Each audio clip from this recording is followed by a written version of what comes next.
दोस्तों कैसे हैं आप लोग। उम्मीद है कि अच्छा ही होंगे।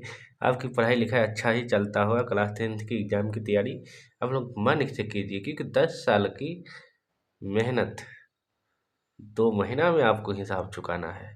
ठीक है, अब देखेंगे ज़रा आप लोग अपने हाथों से, प्यारी हाथों से सब्सक्राइब एंड शेयर कर ही दीजिए। चौथा चैप्टर है भारत में राष्ट्रवाद। यह चैप्टर बहुत भी आया है।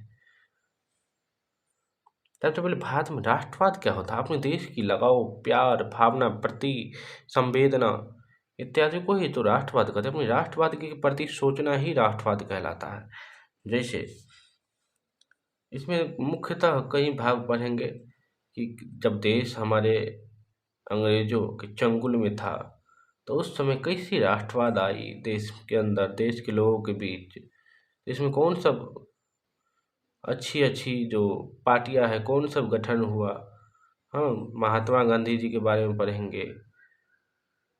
3 जैसे देख लेंगे क्या कारण है।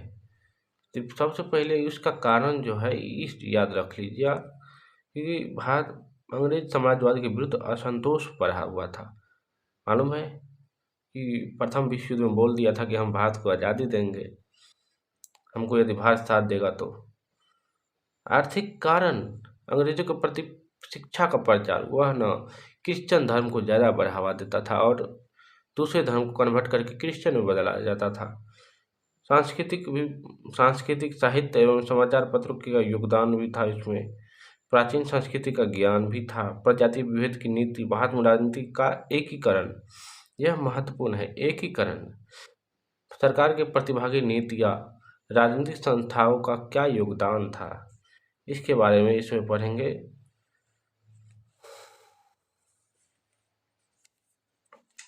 चलिए, पहला क्वेश्चन है अति लघु का। गांधी जी ने चंपारण किस व्यवस्था के विरुद्ध किसानों को संघर्ष के लिए प्रेरित किया था? 3 कठिया प्रणाली, जो पश्चिमी चंपारण में था।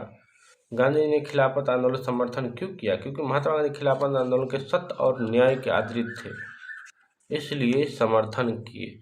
असहयोग आंदोलन में चोरा चोरी घटना का क्या महत्व है? तो 5 फरवरी 1922 को गोरखपुर के चोरा चोरी नामक स्थान पर जो घटना घटी, उसे ही प्रभावित कर गांधी जी ने असहयोग आंदोलन बंद कर दिया। क्या घटना का क्या महत्व पड़ा, क्या प्रभाव पड़ा, यही है क्वेश्चन। स्वराज पार्टी का गठन का उद्देश्य क्या था, क्यों किया गया? तो कांग्रेस के विघटन के बाद अपना राज्य स्थापित करने के लिए चितन दास और मोतीलाल नेहरू ने स्थापित किया।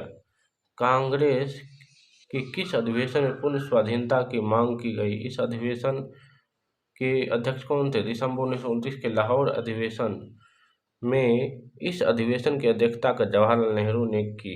अब क्वेश्चन पूछ देगा 1 नंबरिया में, किस अधिवेशन में पूर्ण स्वाधीनता की मांग की? तो लाहौर अधिवेशन 1929 में।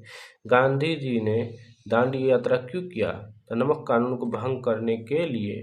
1932 में पुणे समझौता का क्या परिणाम हुआ? तो पुणे समझौता में दलित वर्गों के लिए प्रांतीय और केंद्रीय विधायकों में स्थान आरक्षित कर दिया। अल्लूरी सीताराम राजू कौन था?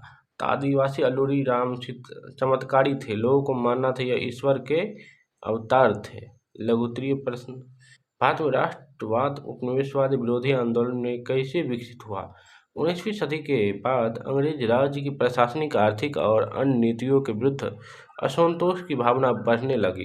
भारत में राजनीतिक और प्रशासनिक एकीकरण, प्रचार, शिक्षा का प्रचार, मध्यम वर्ग का उदय, सामाजिक धार्मिक सुधार आंदोलन, साहित्य तथा भारतीय राष्ट्रीय कांग्रेस की स्थापना के राष्ट्रवाद की अवधारणा का उत्तेजना प्रदान की। पहला क्वेश्चन हो गया। दूसरा, प्रथम विश्व युद्ध में भारतीय राष्ट्रीय आंदोलन को किस प्रकार बढ़ावा दिया?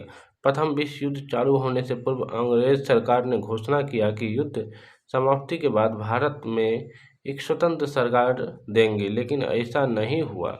इस युद्ध समाप्ति के बाद भारत में राष्ट्रीय की भावना बढ़ती गई। तीसरा क्वेश्चन, भारतीयों ने रॉलेट एक्ट का विरोध क्यों किया? तो इस कानून के अनुसार संदेह के आधार पर ही किसी भी व्यक्ति को गिरफ्तार किया जा सकता और इस पर गुप्त मुकदमा चलाकर दंडित भी किया जा सकता है। उसका वास्तविक कोई भी वकील नहीं, कोई दलील नहीं और अपील नहीं, इसलिए भारतीयों ने इस कानून का विरोध किया। चौथा, साइमन कमीशन भारत क्यों आया, भारत में इसकी क्या प्रतिक्रिया हुई। तो साइमन कमीशन का गठन 1927 में भारत के राजनीतिक सुधारों के पूरी तरह से आकलन करने के लिए किया गया था। इसकी अध्यक्षता सर जॉन साइमन ने की थी। साइमन कमीशन भारत 1928 में आया, जिसमें कोई भी भारतीय नेता नहीं थे, इसलिए पूरे देश में साइमन कमीशन का विरोध किया गया।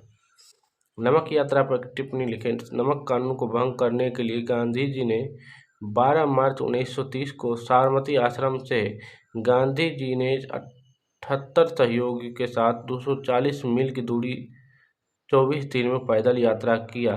5 अप्रैल 1930 स्वराज दल की क्या उपलब्धियां थी। स्वराज दल का गठन 1923 में चित्तरंजन दास और मोतीलाल नेहरू की अध्यक्षता में गठन किया गया। स्वराज दल चुनाव में भाग ले सकती है और विदेशी वस्तु को बहिष्कार कर और कांग्रेस के सहयोगी बना सकती है। सातवां क्या है, दिल्ली पैक्ट के विषय में आप क्या जानते हैं। तो 5 मार्च 1931 को दिल्ली पैक्ट या गांधी इरविन समझौता हुआ, इसमें सरकार द्वारा राजनीतिक नेता को रिहाई करवाने, दमन चक्र को बंद करवाने, जब्त संपत्तियों को लौटाने, नौकरी से त्याग पत्र देने वाले को पुनः नौकरी पर लौटाए इत्यादि हुआ था। 8वां क्वेश्चन है, समाजवादी दल का गठन क्यों हुआ। तो 20वीं सदी में विश्व आर्थिक मंदी के जो 1929-30 में हुआ था कारण इस श्रमिक और किसानों की स्थिति दयनीय हो गई। समाजवादियों ने अपना सारा ध्यान इस पर ही केंद्रित किया। सभी जनता समाजवादी सिद्धांतवाद का समर्थन करने लगा। 1934 में कांग्रेस समाजवादी दल की स्थापना बॉम्बे में की गई।